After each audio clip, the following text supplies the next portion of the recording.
Excuse me, Mr. DJ. Hey, check this out. We got a great show coming your way.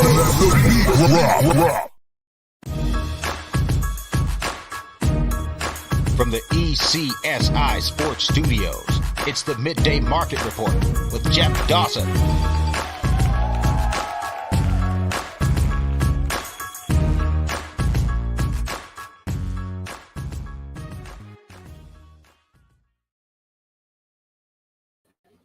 Good afternoon, sports fans from all around the globe. I am your host, Jeff Dawson, East Coast Sports Investors, and this is your midday market report / closing bell for Wednesday, February 8, 2023. Jam action-packed day today. Started up this morning with Julian Edlow from DraftKings. We talked KD to the Celtics. I brought that up. That's what I started with today. It makes too much sense to me right now for the Celtics and actually the Nets moving forward. We'll know tomorrow, I think by 4 o'clock, if that happens. Per Julian, it was, I don't think both sides probably want to wait till the end of the year. And my response to that was, when you wait till the end of the year in the offseason, more teams are going to come in. I know Phoenix is hot and horny for him as well. So that was that. My show with Andrew McGinnis, again, we talked for an hour and a half backstage. We'll be back Friday at 1 o'clock there. Tomorrow's action-packed. John Mergis at 10:30. Bill Krakenberger, at 12:30. Dan Alexander at 2:30, and myself and Riley right around 4:30. And then we close with the Sportsbook Confessions with Brady Tinker. But today, it's funny. Southside Riley put out his PGA blog, and I'm in some one and dones. One I'm doing okay, one I'm not doing okay. And I really needed to step it up this week. So I've had some friends of mine that are in these contests. One has Matsuyama. He's trying to talk me into Matsuyama. The one I'm not doing well in, I had the Gala, and I read his blog and who's he got up there about Matsuyama and Tala. And I talked to him at length about Xander, maybe taking a swing and getting him off, or Justin Thomas as well. But it's going to be a great 4 days in Phoenix with the Super Bowl also in Phoenix. So a lot to talk about. Without further ado, let's bring him in, the one and only Mr. Southside Riley himself. Afternoon, sir. Happy Wednesday afternoon, my friend. I am ready to rock and roll. We've obviously, like you said, we've got plenty of stuff going on today. I'm geared up for this golf tournament, like you said, which we can talk about. We might even get some NBA news as we're talking here. I'm seeing reports of some D'Angelo Russell, Mike Conley, Russell Westbrook 3-team deal that might be in the works for the Lakers, Jazz, and Wolves there. So we can talk about that. We'll see how that one goes. But and then obviously we've got some college basketball and NBA games tonight. Another NBA slate where tough to judge with everything going on in the trade deadline world, and Kyrie presumably, I think, making his debut in Dallas tonight. So plenty of stuff to talk about, my friend. So I am glad to be here in the afternoon as always. So you said three pieces: Westbrook, D'Angelo Russell, and Conley. So my guess is it would not be a return of D'Angelo Russell, correct? It sounds like D'Angelo Russell to the Lakers is, I don't know how realistic this is, but unless I read this wrong, I looked at it a couple times. Let's see. Trade would send Russell and Malik Beasley to the Lakers, Mike Conley and picks to Minnesota, and Russell Westbrook to the Jazz. Yeah, I mean, the Westbrook move was imminent. There was no doubt he's going to get moved. Like I said, for a long, long time, that was the move going to Dallas. And instead they get Kyrie, which in the thought process for this year is if you can get a rental 3 months with Kyrie and he's locked and loaded. Listen, I'm not saying Dallas is going to the Western Conference Finals.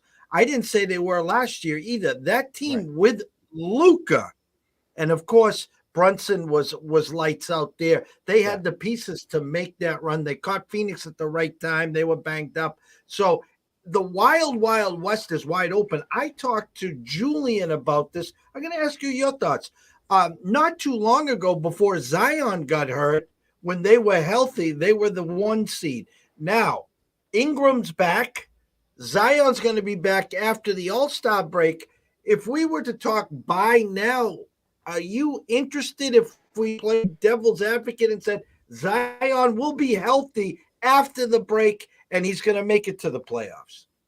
If you're telling me Zion's healthy, then I'm buying him out. As far as where I think they go throughout the playoffs, I'm not sure, but it's a tough team when they're 100% healthy. Like you said, the drop off can directly be attributed to these guys being out. And now, like you said, Brandon Ingram's been back. He's been playing well. It's kind of righted the ship a little bit. If this was the team that they had, I'd say they're a playing team, and maybe they get out of that play-in tournament and probably lose to whoever's waiting for them in the 1-2 seed, whatever it is. But if Zion's back, I mean, people every time he goes out, and obviously health is a huge factor here, and they're kind of playing with kid gloves for the most part because they obviously want to preserve him as much as they can, but every time he goes out, people forget how impactful he is, and then he shows up and has them playing like one of the better teams in the West. So I am absolutely with you on that one, 110%.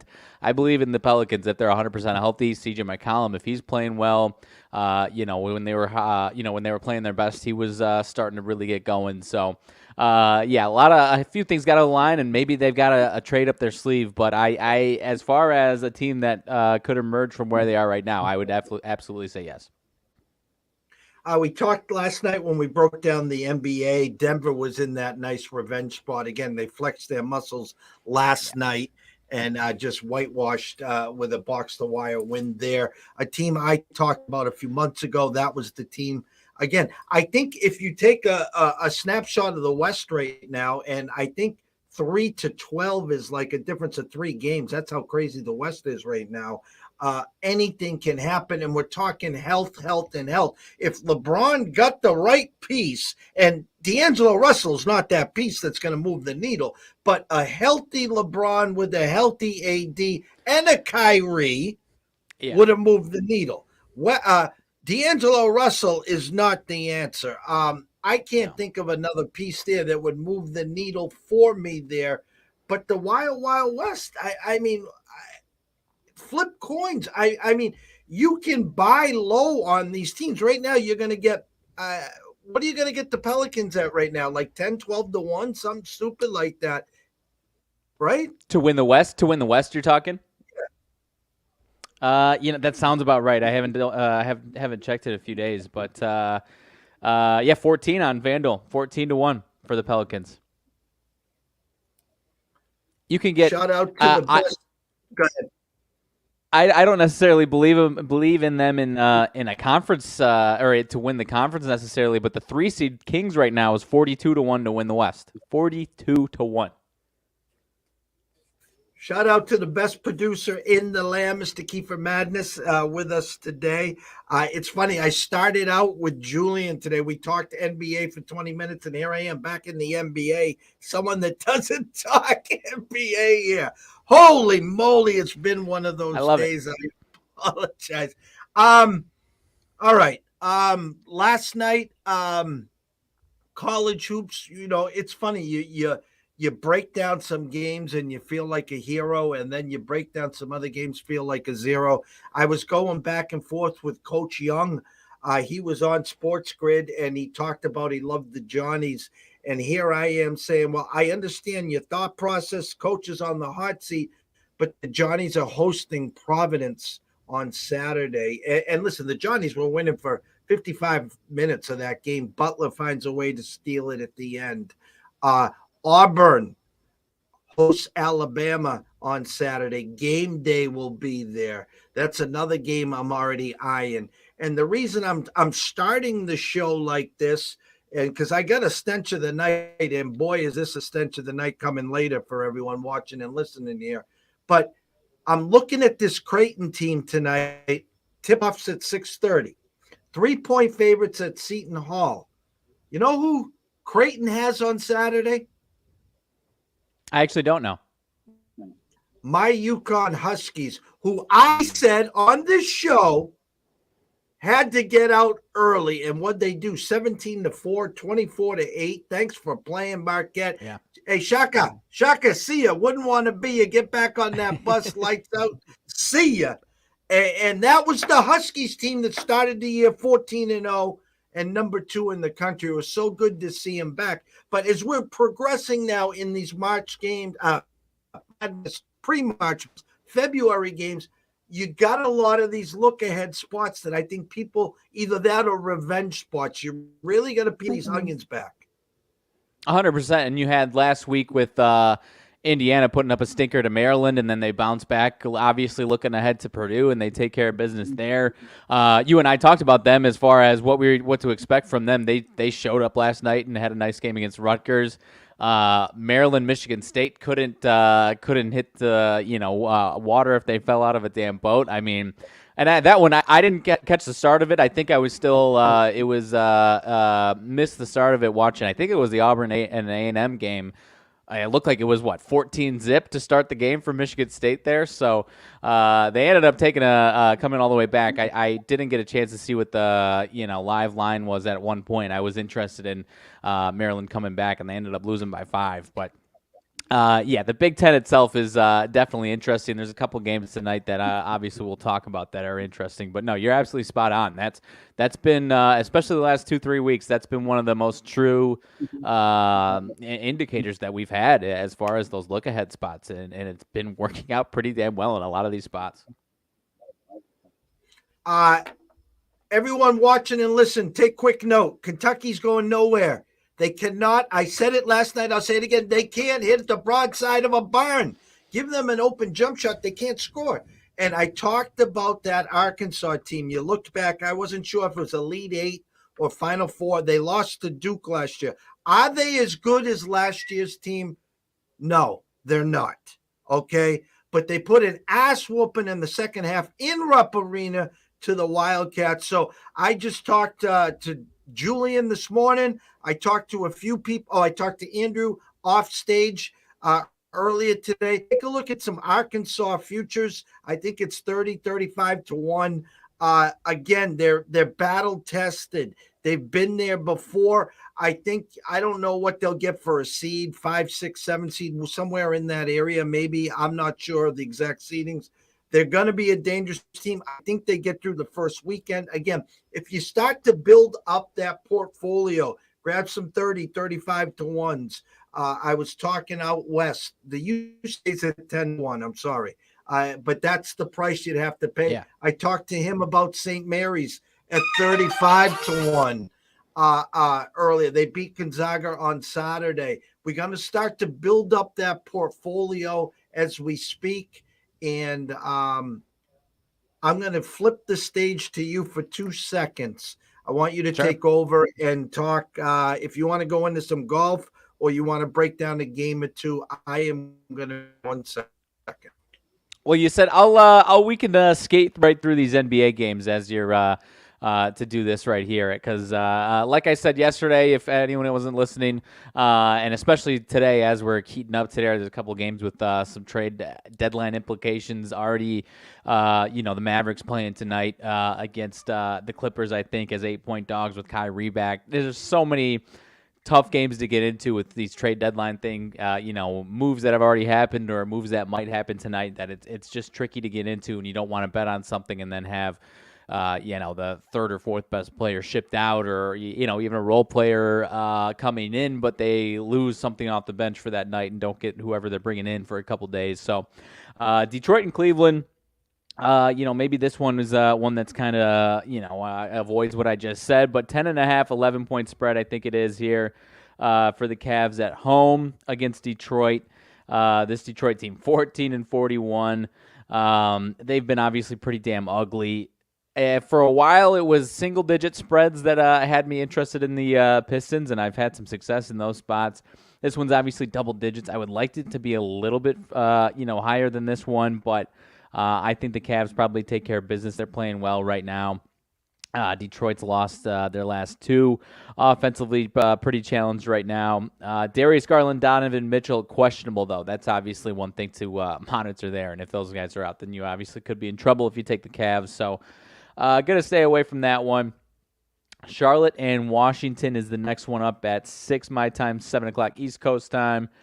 Washington -4 at home, 235.5. Charlotte, another team, 15-40, but not quite the same. They've lost 4 in a row.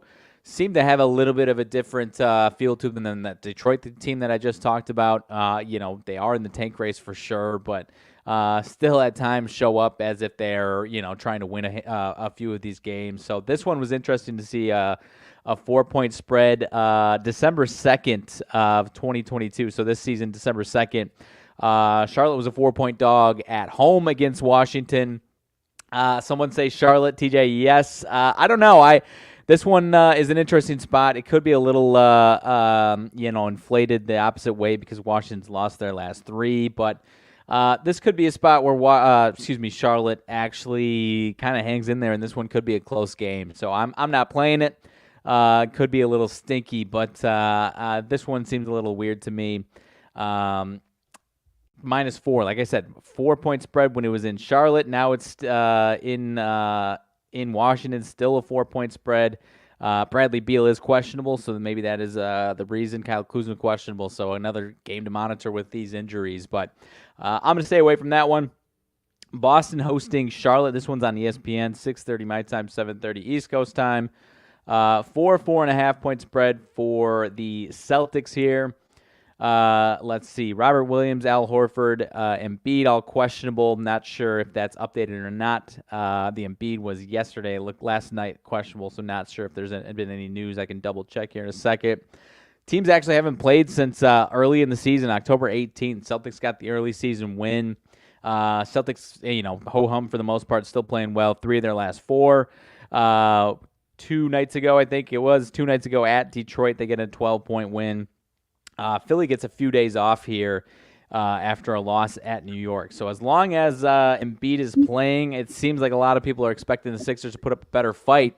But as Jeff comes back, obviously with the Celtics game, would you have liked this one to see be a little bit closer if you had some respect for Philly today?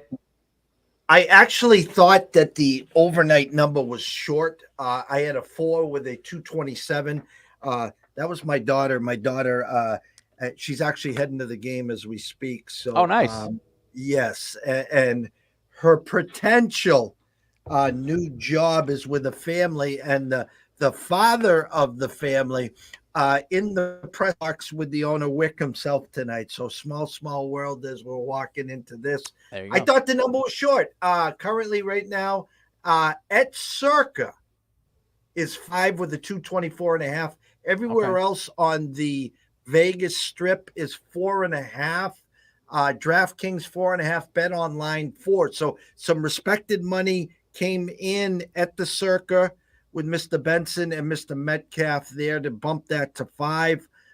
With the 224, some quick math. I would guess 9, 13. Celtics team total probably tonight around 114, 113.5. Yeah. 114.5. 114.5. Yeah. I lean Sixers tonight. I know the Celtics laid in 8. They usually don't there. Let me just look one more thing here. Opening money line, Celtics -190, now 180 at Circa. I'm interested in their thought process, how they are acting with a more vocal Grant Williams, a more vocal Mr. Pritchard. Jaylen Brown, am I going to get traded to Brooklyn? So I'm interested there. Now, listen, the Celtics could come out guns blazing and say, hey, listen, we laid the egg Friday. We're going to take care of business tonight. But I thought the overnight number for me leaned Sixers. Fair enough. And again, some of those, there's some guys questionable. It's obviously big to monitor. I think I would assume Embiid is playing If you get a hell-bent, motivated Embiid, then I'm always interested in the Sixers for sure there. So Indiana and Miami, next one up. Miami -7. Pacers are kind of free-falling right now. Halliburton has come back, but hasn't been able to really right the ship for him there. So a -7 spread. I'm trying to see what they've been at. They were +4 the other. They've got a few days off, the Pacers. +4 at home against the Cavs. Couldn't get it done there. Home dogs to the Kings and got it done. Home dogs to the Lakers, covered but didn't win there. So this one obviously looks a little tricky. Heat have been a little sketchy. They've lost 3 of their last 4 here. So I'll say Heat get the bounce back win, but cover could come down to the end, but I'll lean the Heat on this one. I had an overnight number 7.5 with a 222.5. Now it's circa 6.5 with a 222.5. You're right. Pacers falling. We're waiting on the Heat. We're waiting on the Raptors. With that said, I'm going to follow your lead here. I think the Pacers get it done. I wouldn't be shocked to see a Pacer backdoor cover. Shout out to TJ. Did someone say Charlotte? I was out of the room. Maybe this other gentleman said Charlotte. And a shout out to Mr. PB as well. Welcome, both of you. Glad to have you on board tonight. Yes, I was talking that Charlotte game when you were gone. That was and then Detroit, Cleveland was the other one first before that. But Toronto hosting the Spurs, 11-point home favorites there. Now my screen's freezing up here, so I can't see what they've been doing. But Toronto playing a little bit better, 25-30. Still, like you said, waiting for them to get going. They've won their last 2 at Houston, at Memphis. And the Spurs team, obviously, I don't know what it is now, somewhere around a 9-10 game losing streak for them. So failed to cover against my Bulls. Their defense has been ugly. So I will lean towards, definitely I'll say I think the Raptors get the win here. But at some point, the Spurs are going to put a win in the column there. And not saying it's happening tonight, but feels like a good night for the Raptors here, I would imagine. 11 with a 234, now 233 with an 11 at circa. I'll lean under in this game. The tank for one by Yamba in full effect here for the Spurs. I guess that would be enough maybe to keep Pops around. I don't know. But I think Raptors get it done. Do they come out? Again, NBA right around that magical 10, 11 double-digit number. In this game, I like the under here. I can get with that for sure. I was looking. It's the Spurs, Rockets, Pistons, and Hornets. The Pistons and Spurs are a different. As close as those 4 teams are, the Pistons and Spurs are a little bit stinkier than the Hornets and Rockets. Those 2 teams at least have some pieces that are still trying to develop and are developing. Obviously, can't win some games, but. Head to head, if they're all trying their hardest, the Rockets and Hornets are a little bit better than those other 2, I would say. The Spurs and Pistons are pretty damn stinky there. I tell you what, I know I'm not saying the NBA pulls any tricks here on the lottery balls. As bad as the Pistons have been the last couple of years, and they've added a couple nice pieces, I don't think the NBA in any shape or form lets them pull that number 1 spot. If I had to guess right now, just from back history with David Robinson, with Tim Duncan, I don't know if there's a prop out there yet, but I'm still going to say Spurs. You're saying Spurs? I'll go Spurs or Houston. I like what the Pistons are building, like you said, with Cade, and I'm a huge believer in Cade Cunningham and Jaden Ivey, but they need a lot more. I was a little too overzealous. That was my one ugly pick of the futures this year as far as overs.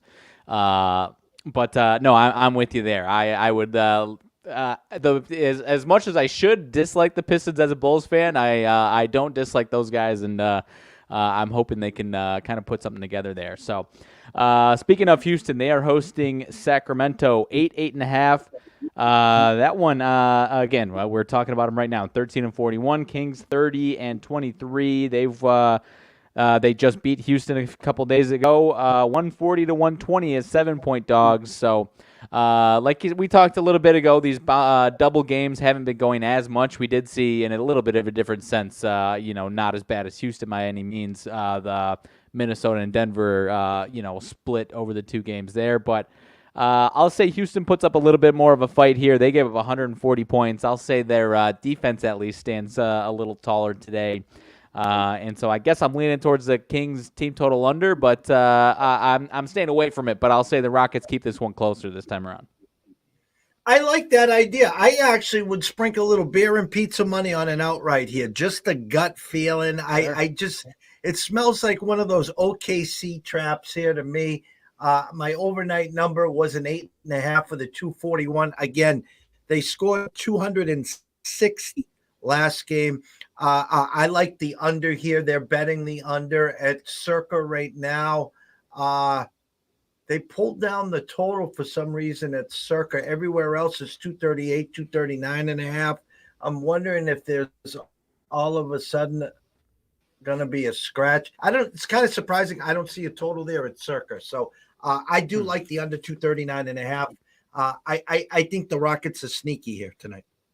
I agree with you 100%. Like I said, they're a different brand of stink than the Pistons and in the Spurs right now. They've got some young talent. So and every once in a while they can put it together and have a nice night. And well, I like a lot of spots betting against the Kings after they've had a huge offensive output. They are a good team, but they do have some offensive letdowns after they had those big outputs. It's almost like a baseball team that puts up 15 runs. It's a team that can kind of fall on their face the next time around. So I like where we're at with that one. Minnesota and Utah, 2 teams that are involved in this trade talks that we're talking about. So definitely one to tread lightly on if either of these 2 teams are involved in any, whether it's with the Lakers like we're talking about is the rumor, or any type of any form of that trade or any other trade. This could be a situation where there's a trade happening in the next few hours, or at the very least, these guys know that they're in rumors. So this is one to tread lightly on. This is probably easily my biggest stay away of the night for me. Yeah, I got Gobert and Anderson both questionable. A 5.5 for the 236.5. Now 6 for the 234.5. This is just a stay far, far away game. Yeah, this one is real ugly, especially after Minnesota last night output. And Utah coming off a couple losses there. Last 2 in the NBA: Golden State and Portland. Golden State plus 2.5 on the road in Portland. 234.5 on the total there.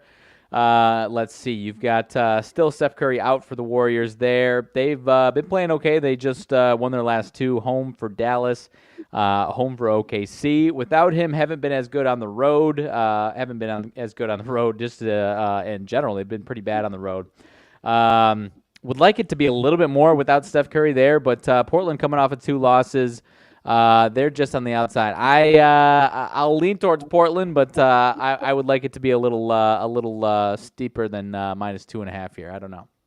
All right, let me ask you a question. What is Golden State's road record? It is pretty rough, 7-20, I think, straight up. That's why I'm saying I'd like it to be a lot beyond 2.5. Okay, no Steph Curry, correct? That is correct. So isn't that a Golden State number? It definitely is. I'm not disagreeing with that at all by any means. How about this? Opening money line, Portland -170, Golden State +145. Now Portland -138, Golden State +120. Okay, I didn't see that. Buy the hook if you want to Golden State +3. Sprinkle a little pizza and beer on them +120. And listen, throw an order of buffalo wings on Golden State first half, because you'll know early if they came to play. Yep, I like it. I'm glad you talked to me. And like I said, I was staying away from it anyways. But that is stinkier. When you peel it back a little bit, that is stinkier than I realized there for sure. How about this other one? This one, go figure. It's on ESPN. Dallas at the Clippers. The debut of Kyrie Irving. However, I believe we've got no Luka tonight. Is that right? And the Clippers, I think Clippers are just fine with Paul George, Kawhi Leonard. They've got everybody going. Clippers are playing well, 3 of their last 4. Dallas, 3 of their last 4 as well, but obviously just made this trade. 8-point spread here.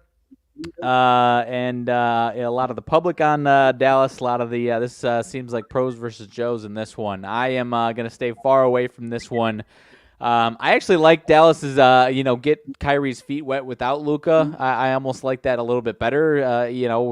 Kyrie trying to be the one-man show as opposed to both of them being in there.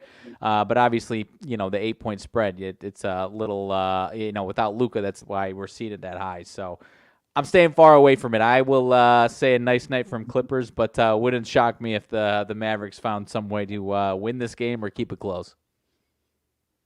It's funny. I had a 7.5 with a 222 overnight. Now it's an 8 with a 220.5. Spot on. No Luka. In comes Kyrie. Kyrie will pump his chest out. He'll probably put up. I don't know what his prop is for scoring tonight. I guarantee you he probably gets close to a triple-double tonight. He'll be on his best behavior.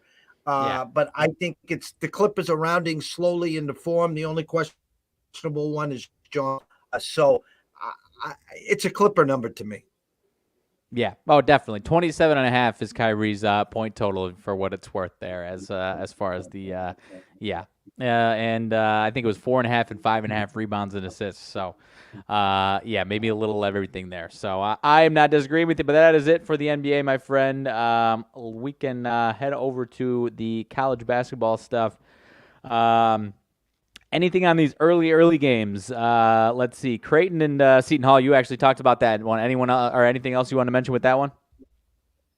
Can you grab a first half number for me if you can on that? Listen, I think it's a real tough spot for Creighton, but they're rolling right now. This is the Creighton team we thought preseason. I'm not saying a must win for Seton Hall, but it's a big spot. And of course, as we speak, Chris is moving Creighton now down to 2.5. So I was curious what the first half number was. Is it Creighton 1.5? Is it Creighton 2, or is it Creighton 1? I see 1.5. I can double check that that's. I see most places have it 1.5. All right. I like Seton Hall here. I like them plus the 140 money line full game. I like them plus the 3 and a hook by the hook. I also like them first half plus the 1.5. We'll know early. Like I said, Creighton's got UConn on Saturday, a big revenge spot for them. They're rolling. I'm not saying they're not going to win. It's a great spot here for Seton Hall.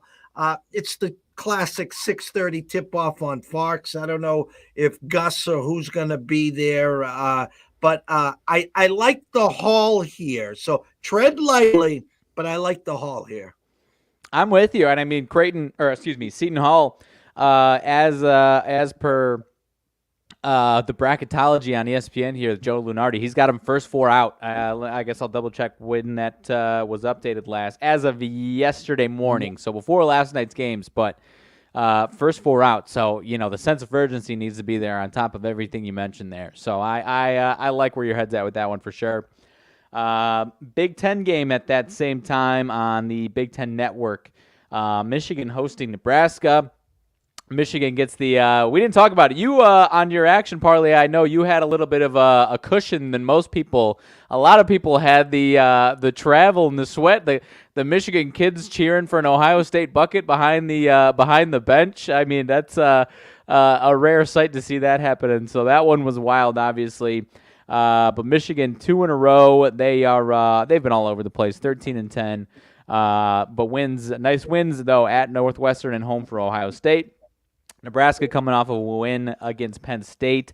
Not a team that's won a lot of games back-to-back this year, so probably why you're seeing the inflated spread like this. So I guess I'll lean towards a big old Michigan night, but unless I've got all the bells and whistles pointing towards something in a Michigan game, I'm sure I might have a better record than I'm leading on, but for the most part, I like to stay away from these Michigan games. Well, you'd be proud of us because on Sunday we had two games. We had the early number of 143. So, and I didn't see the ending. So it was at 144. We cashed the first leg of the parlay, and I didn't see the kid trying to dribble the clock out and then pick up the ball and start walking around. And then, of course, Ohio State comes down, launches one, rebound, tips it, and lands on 146. But you'd be even prouder of us because we had Nebraska plus 5.5, and we had them on the money line plus 175. And so a back-to-back Big Ten for Southside Riley. We didn't cash one. We cashed two there and eventually got the third one with Houston.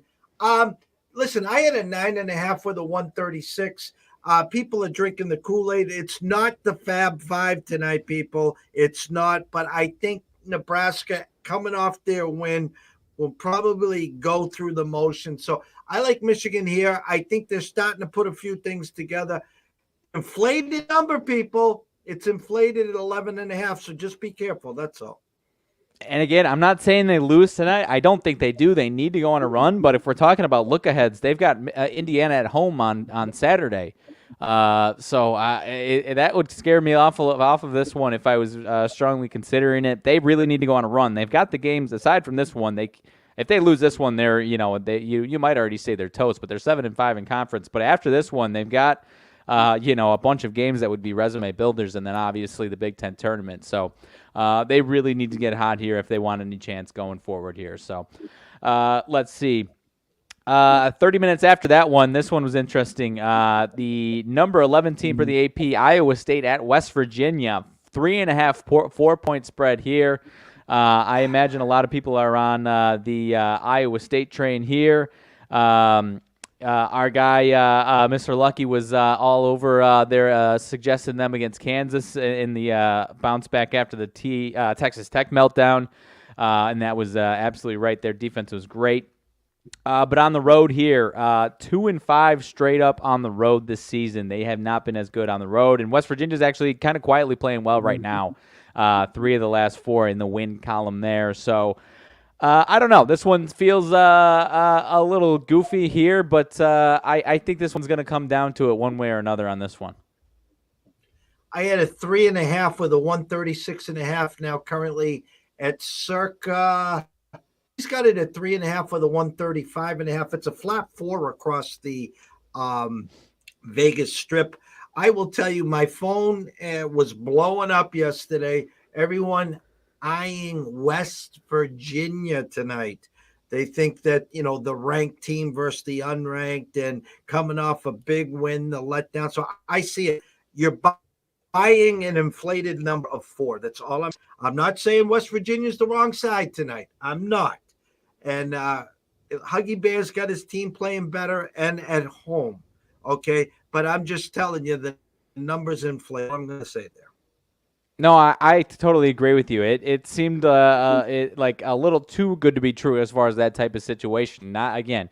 Could Iowa State put up a clunker? Absolutely. The reason I've been, I've bet against them in a lot of spots is because their offense is just, especially at times, as good as their defense is, their offense is so putrid at times. So, it could be in for a rough one tonight. But, obviously, would it surprise me if they won 52-49? No, it wouldn't surprise me at all. So that's why I'm staying away from that one there.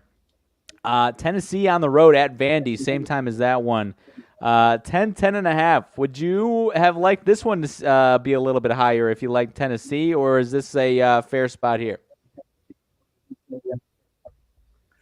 Vandy is still 100th per Ken Palm. Tennessee number 2. Ken Palm's got Tennessee 72-61. And if my memory serves me correct, you're looking for a bounce back here from the Vols. I'm going to pull it up right now. Actually, they got their bounce back by 3 against Auburn. We talk about those Big Ten noon, those afternoon games on Saturday, ducking, bobbing, weaving by Painter. Yeah. 46-43 against Auburn. So we'll be waiting for an explosion from this Tennessee offense. I said kiddingly, if Tennessee faces Houston, first 1-35 wins that game. Vanderbilt got us early. They really did. And I've lost, not interest, but I could be a little better currently 11-12, coming off a 3-point win against Ole Miss. They haven't won 2 in a row since December 30th and January 3rd. Tennessee wins. I don't know if they cover the double-digit number. Vanderbilt's got Florida on Saturday on the road. Vols win. I don't know who covers. How's that sound? Yeah, no, I'm completely with you. I guess I'll lean towards the over and an offensive bounce back from them, but I've got no interest there.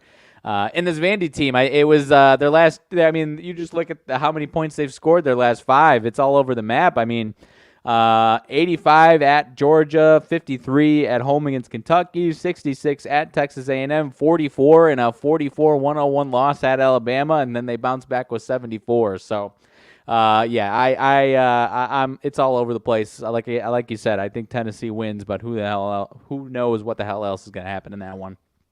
I mean, 2 games ago, they allowed 101 to Bama, then a 72 spot to A&M, a 69. So just a numbers guy that I am. What did they give you for a Vols team total tonight? Around 73 and a hook? 72 and a half. 72 and a half.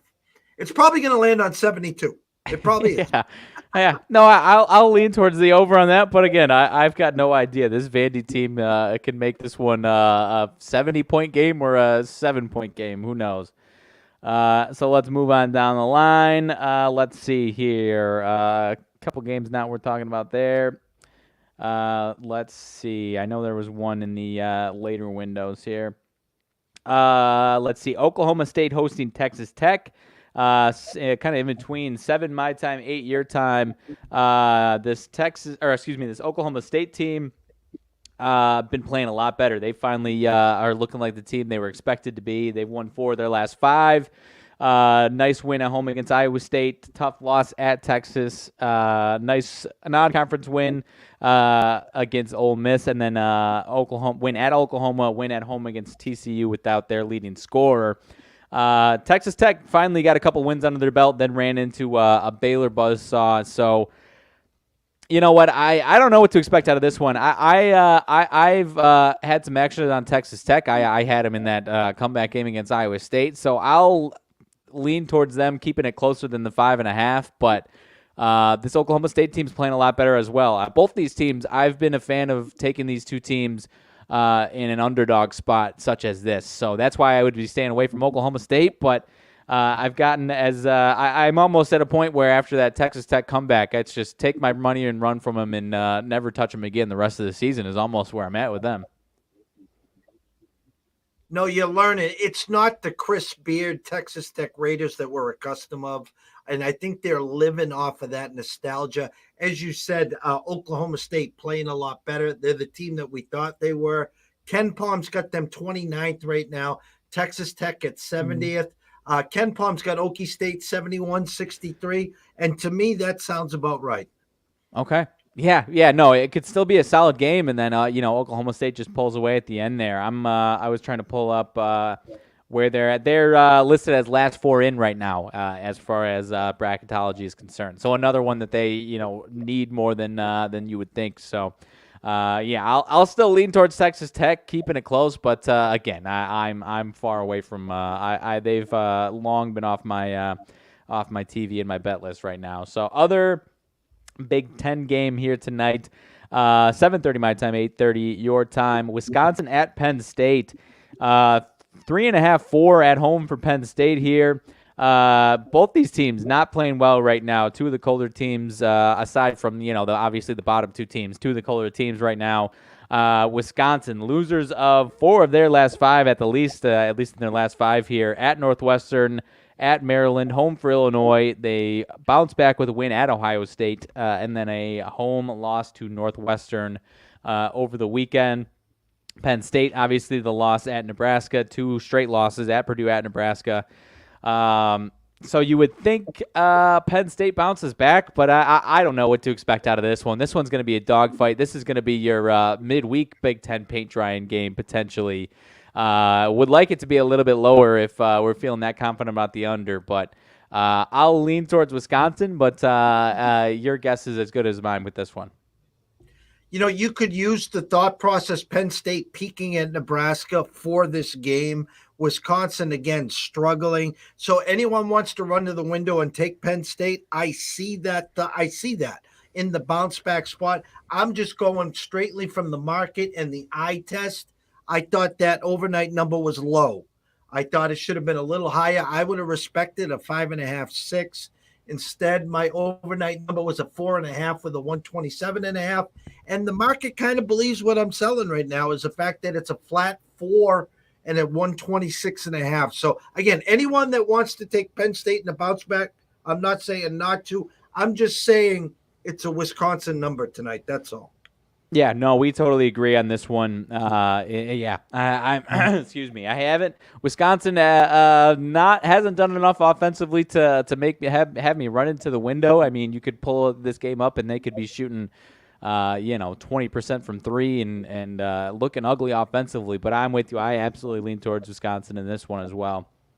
A couple of actually three different games at the 8-9 window here, 8 my time, 9 your time, all 9.5 with these power conference games. Florida, Alabama, Oklahoma, Baylor, LSU, Mississippi.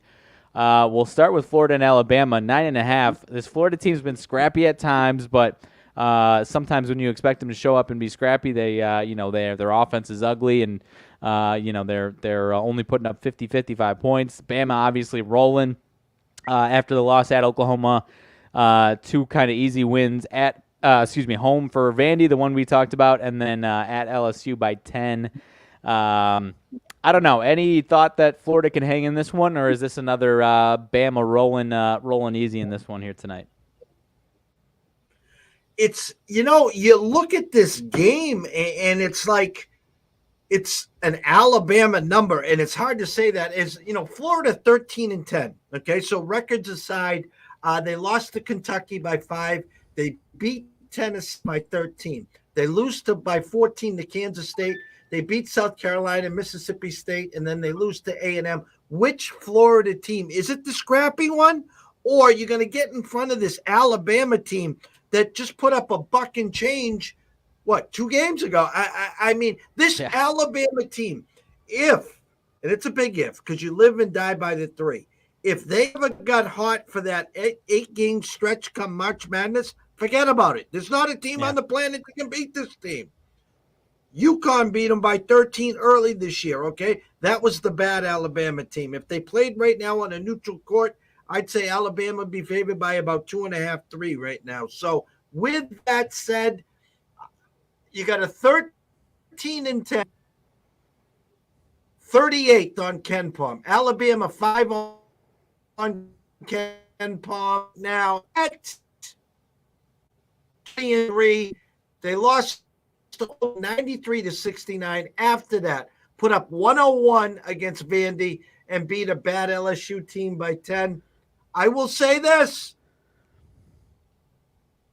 Saturday, they travel to Auburn, and game day is going to be there. And it's a must-win for this Auburn team. And right now, Ken Palm's got them by 3, okay? So it's a look-ahead spot, guys. It's a look-ahead spot. So if you want to grab the 10 and pray, fine. But I will tell you this in advance, guys.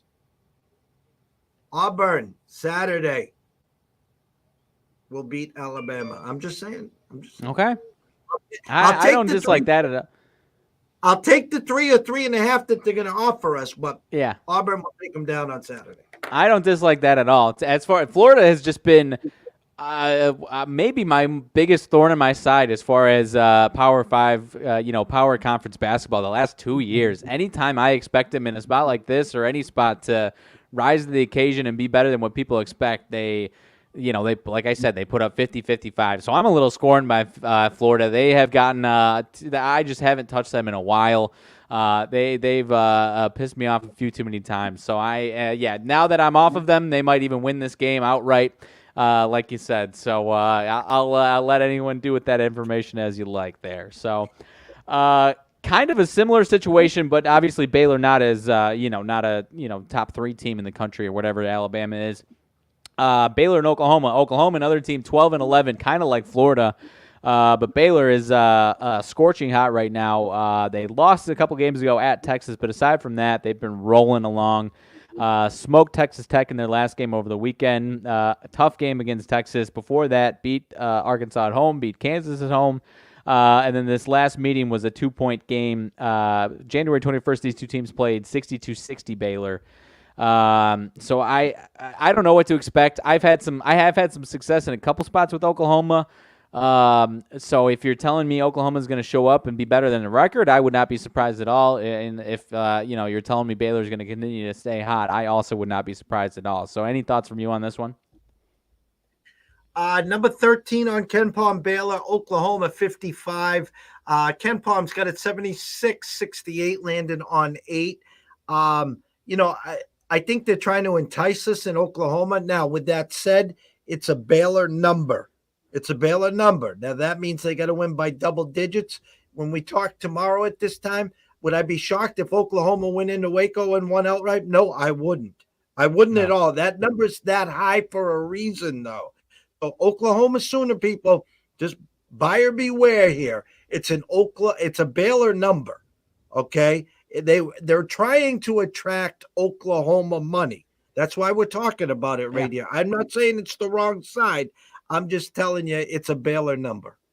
100%, and that's why it's wishy-washy for me, because this Oklahoma team can rise to the occasion at times, and then there's other times where they look like a doormat. So I not as scorned with them as Florida. They have won me a couple sides this year, and I don't know. The more you're talking about it, I'm not going to do it. But either of these teams, Florida and Oklahoma, are close to 4-1. If you can find one more team to put a small little change on for their money line, and one of them wins, then you're making a profit. I don't know what it would be, but I'm going to stay away from it. But I don't know. Another day, and I might have been enticed to do something like that.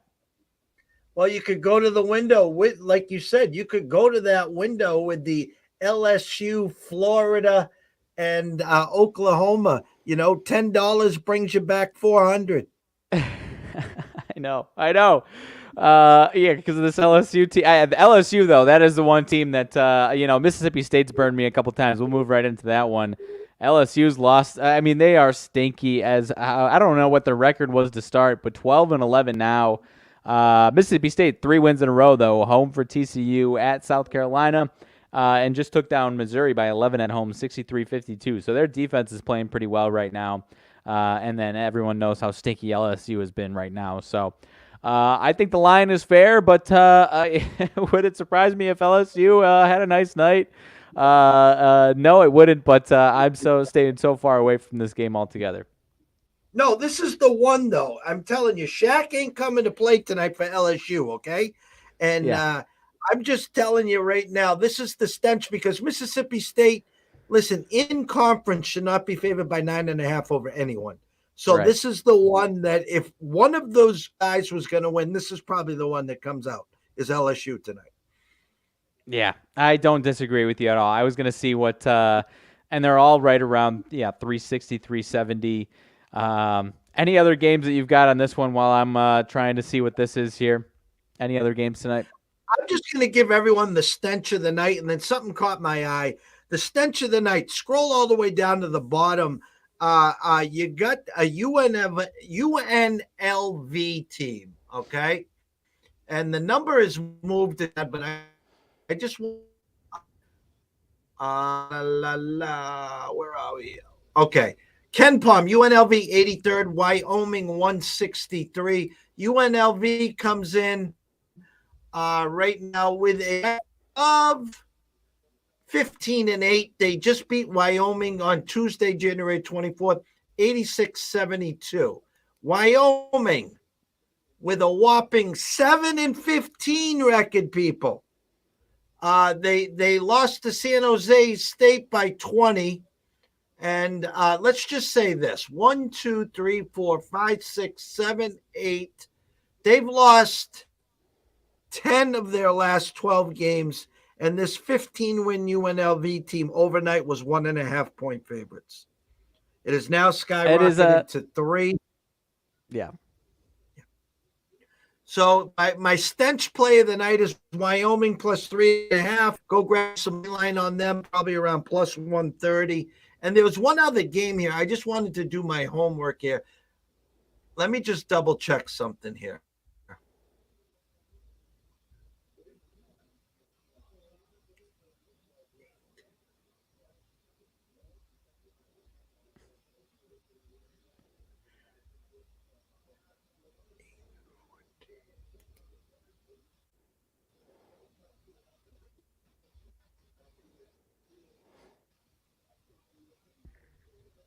All right, this is a little sketchy here, okay?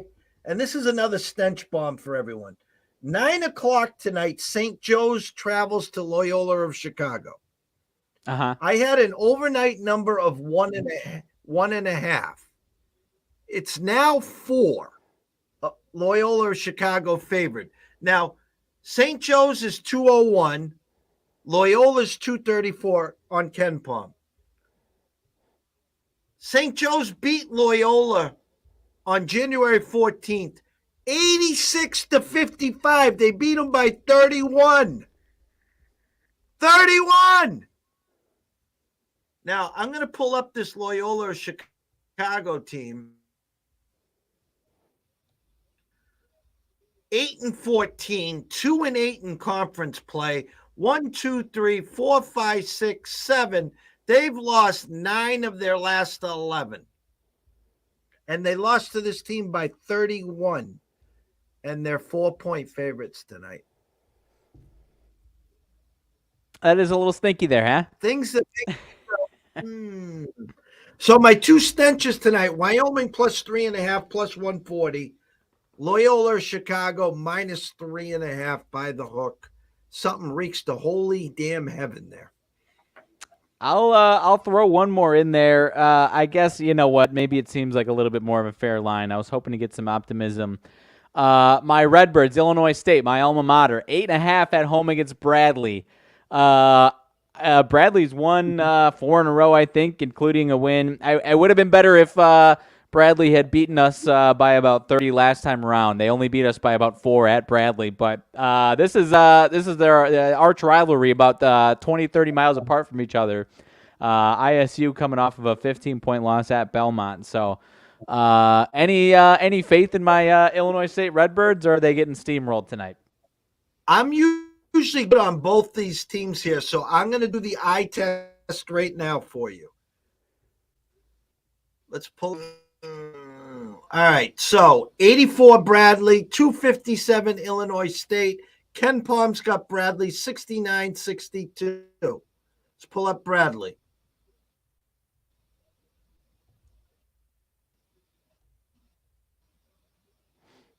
(17-8), 10-4 in conference. Beat Illinois State on Wednesday the 25th in OT. You forgot to say OT, by the way. Oh, I didn't realize that. 79-75. Illinois State. 5-9 in conference, 10-15 overall. Just lost by 15 to Belmont. Prior 2 wins, Southern Illinois, Chicago. Ken Palm's got it 69-62. I hate to be the bearer of bad news. It's a Bradley number. Nah. Yeah, like I said, I would have liked it if it was a 30-point game the first time around as opposed to the overtime game there. But, I've and the program's gone increasingly down since I left, and we had some fun seasons while I was there. I haven't been as, paying attention as much there. But while you were doing all of that, LSU, Florida, Oklahoma moneyline parlay, paying out plus 100 to 1, over 100 to 1. So you were a little shy on it. $10 to get you almost $1,100. I'm not putting that in there for that much by any means, but go ahead. No, like I said, a $10 gets you a weekend at Bernie's. So why not? Like I said, one of those is probably coming in. It will probably be LSU. Yeah. But for $10, it might be worth the sweat. Hey, who knows? That's yeah. Another day, and I think I would have, and maybe I go a little bit lower than that. I don't know. Who knows? But either way, and then throw in somebody else. Who knows? And then obviously the fourth team that you throw in there falls flat on their face. So, any other looks as far as anything else is concerned? I think only a couple NHL games tonight, right? Yeah, there's two. I talked to Andrew earlier today. Leans on the Stars tonight. They're minus. They opened overnight at 133. They're a tough number at 150. An over under of 5.5. I'll throw this out to the family here. Yes, yesterday. I know the Blackhawks 2-1 lead. I know they didn't get to our magic number, but take a look here. Nice plus money on the Stars team total over 3.5 plus 135. I know the under over is only 5.5, but I'm saying a 3-2 Dallas lead late and an empty netter gets you to 4-2. Thanks for playing. So that's the hockey like of the day. That's nice. I had I've got I use some of these public books just for looking most of all, and sometimes they give you some free money. I had an arbitration play, 100% profit boost, so got something guaranteed on one of these for sure. So that's all I've got with NHL tonight. I think one of them gets me an extra $10 or something like that. I don't even remember what the bet is, but I'm winning either way for sure. So that is about all I had for tonight, though, my friend. All right, closing thoughts, sir. Go check out my PJ blog, as we were mentioned at the beginning of the show. I've got a couple plays, top 20, top 10, and outright for both guys there.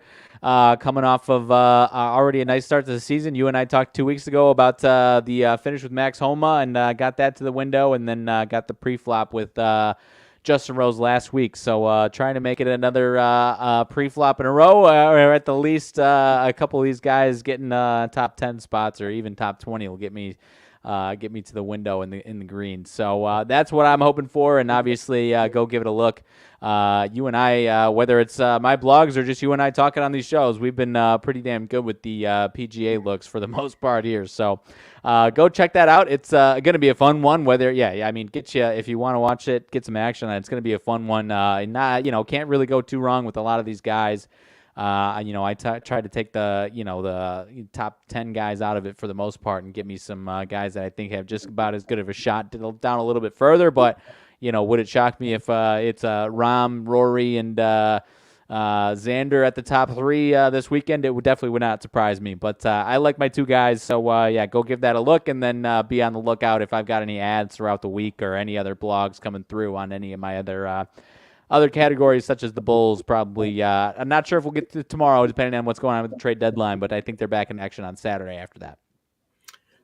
For me, again, as we get closer to baseball, especially, we'll be really ramping up because you're in the NHL, NBA playoffs. We'll be ramping up those Sunday shows when you're available. That allows us really to talk about the PGA board. We talk about it on Saturdays as well, where we take our eyes from where the leaderboard is to the next level and the next level after that, and teach people how to take the winner out of play, then take the next couple tiers so it's not as bad as looking, because your eyes don't go that far down when someone's 7 or 8 shots back, when the leaders, got a 4 or 5 shot lead on him. So you take him out, he's going to come back to the pack. That's how you start to find the guys 7 and 8 shots back that are the 35, 40, 50 to ones on Sunday that come out of nowhere. And you're like, holy shit, I didn't bet the pre-flop. I didn't bet the make the cut. I didn't even move on moving day yet. Here I am holding a chance and sweating on Sunday with the chance to get to the winner's circle.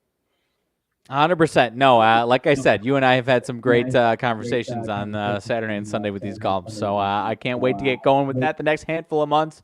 Again, another as far as when basketball and hockey dies down, baseball, and then we get these golf conversations heating up during the big months. But a lot of money to be made in the next month or two with golf, while everything else is still going strong as well. So definitely stay tuned for the golf looks here. Tomorrow morning, 10:30 a.m., John Mergis makes his debut here. Professional sports wagerer. handicapper, whatever you want to call him. He'll be live from Florida. 12:30, Bill Krakenberg. That's right, Crack Wins is going to bless us in the studios. In between VEASAN and Fox. 2:30, Dan Alexander, Newbie Talks. The Philly special. He's all jacked up. Why? Because his Eagles are 60 minutes away from a Super Bowl championship. Talking live with him. 4:30-ish. Me and Riley get back on action here to get everyone ready for the night's action.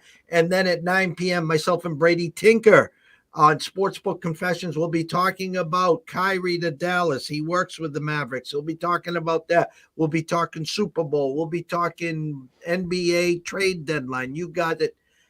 Friday at some point, Riley back with the Big Ten review. If not Friday, we will be here on Saturday covering that full slate of schedule and hoops. And then potentially Sunday we'll do a little Super Bowl special. Who the hell knows? But we're here. We're covering everything. We can't thank you guys enough. Without you and everyone here, there's no ECSI. So, guys, enjoy the night. Have some fun. Something on that 3-team monster parlay at 100-1. And we'll see you soon.